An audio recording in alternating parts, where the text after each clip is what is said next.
Assalamu alaikum wa rahmatullahi ta'ala wa barakatuh. Barkamu da sake saduwa da ku a cikin wannan sabuwar tasha ta mai suna Wani TV. And he helped me with this guy that was trying to scam me on Instagram.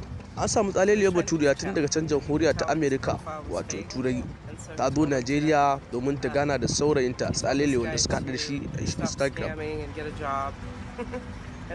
Baturiyar ta bayyana yadda haɗuwarsu ta kasance a shafin na Instagram, sannan kuma ta bayyana yadda suka ta tsinke furansu wato na soyayya har zuwa haɗuwarsu.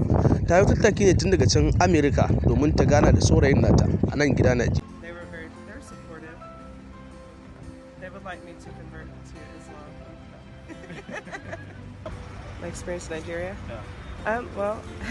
Da ƙarshe baturiyar ta nemi a sahile mata domin ta tafi da shi can Amerika ta. Amma hukumar Hizba kuma ta shiga lamarin, ta ce ita ma za ta yi nata binkicen. Bari ya ci gaba da kasancewa da wannan tasha ta mai suna Wani TV. Kar ku manta ku danna subscribe sannan ku danna ƙararrawa domin mu dinga sanar da ku da zarar mun ɗora sabon shiri. Za mu ci gaba da bibiyar labarin. BBC Hausa ta zanta da baturiyar inda take bayyana mata irin yadda suka yi soyayya a Instagram da kuma yabawa da ta yi da hankalinsa da kuma kalamai da yake tura mata har ta ziyarce shi har nan gida Najeriya.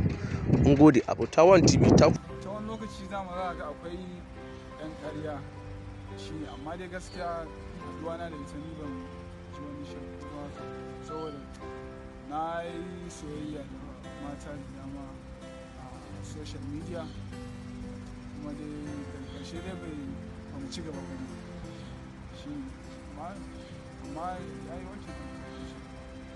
Well, at that point, I would go back to the U.S. and then we would start the visa immigration process, and it usually takes about 9 to 12 months for that to get completed, and at that point we would move to California.